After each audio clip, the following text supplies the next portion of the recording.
Though many veterans never saw combat, they were still important in their own way. Whether that was for communications or transportation, they were still important. They all have a story. This is the story of Chief Warrant Officer Timothy Patches. Born on August 22nd, 1951, to Orley and Philip, Patches had many siblings, two brothers and two sisters to be exact. He held many jobs during and after high school, during which he attended Elko High School, always striving to do his best, especially throughout his military career.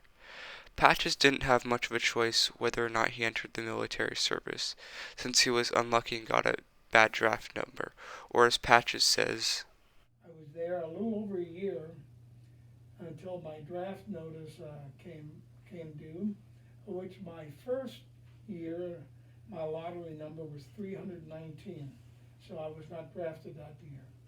The second year, my draft number was 51, and of course I got the letter, will you come or must we fight you? In other words, I was being drafted. he decided to turn around and enlist, leaving behind his girlfriend and the rest of his family. Entering the army, Patches was not treated well by civilians, due to him joining during the time of the Vietnam War, when veterans were seen as killing people who didn't have the means to fight back. Arriving at Fort Dix, New Jersey, Patches almost immediately started basic training, which, as described by him, is nothing like what is today. He would get up at 3:30 in the morning and got to bed at 11 at night. He trained in rain, snow, and sleet. There were no breaks. A vivid memory of his basic training experience was as stated by him. My goodness.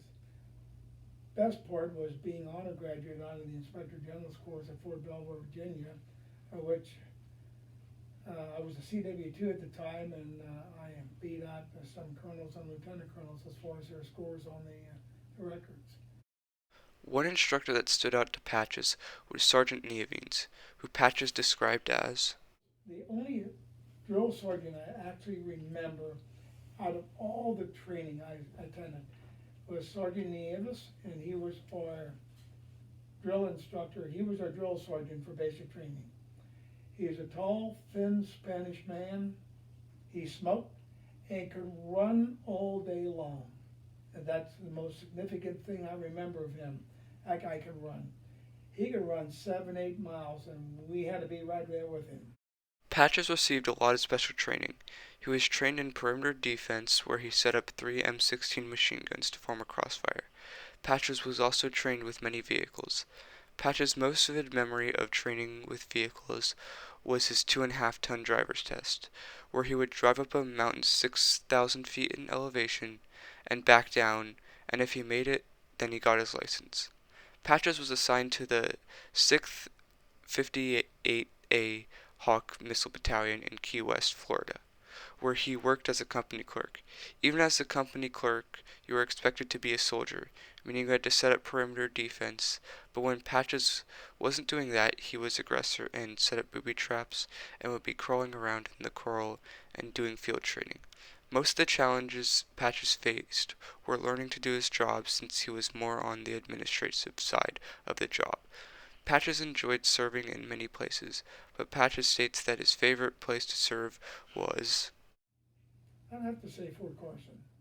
Afterward, Patches went to the Middle East on the border between Turkey and the USSR. He had to go through 3 levels of security to get there. He wouldn't go to the actual border because if he went there he was fair game. This was a hard time for him because telephones did not exist at the time, and he had no communications with his family. There was nothing around him, and his only communication anywhere was with Germany. An unusual event happened while Patches was in the Middle East. This can be described in Patches' words as.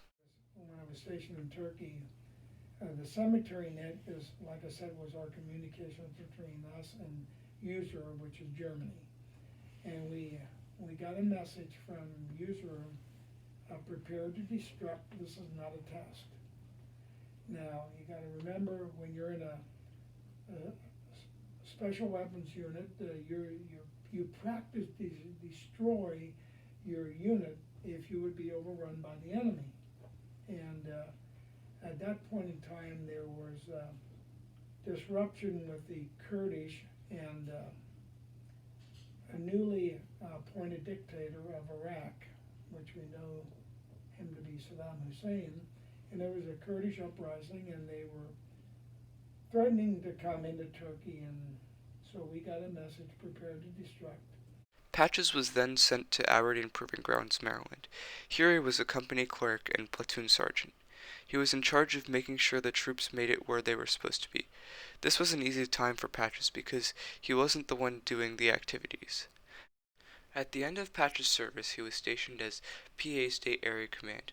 During this time, he received his greatest promotion, being promoted directly from a Master Sergeant E8 to a Chief Warrant Officer 2 and later a CW3.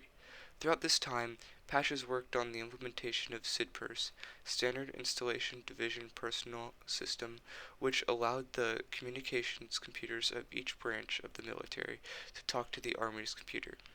Patches was also the NCOIC of the SIDPERS interface branch at Fort Indiantown Gap, which started SIDPERS for the National Guard across the U.S. Patches got his promotion to CW3 because his captain got reassigned to another position, and Patches went in front of the Warrant Officer Board and was selected and became a CW3. Afterward, Patches also helped in the testing of other states for SIDPERS. On April 30th, 1993, Patches was sitting at home on transitional leave when he retired. Patches was very well received by his family and community, or in his words, Oh, very well. after retiring from the military, Patches got a job and continued to work for many years. Patches believed service changed him in many ways, or as stated by him, Well, I think it makes you a much more rounded individual. You get a different perspective on life.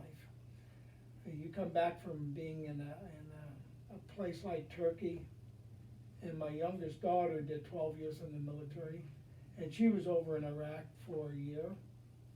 So when you come back home, you appreciate what you have around here. throughout Patch's service, he received many medals and awards, the two highest of which would be the Victoria Service Medal, 3rd Oak Leaf Cluster, meaning Patches got the award 3 times. He also received the Army Commendation Medal, also 3rd Oak Leaf Cluster. Chief Warrant Officer Timothy Patches, though he never saw combat, served an important role in the military. Thank you, Chief Warrant Officer Patches, for your service.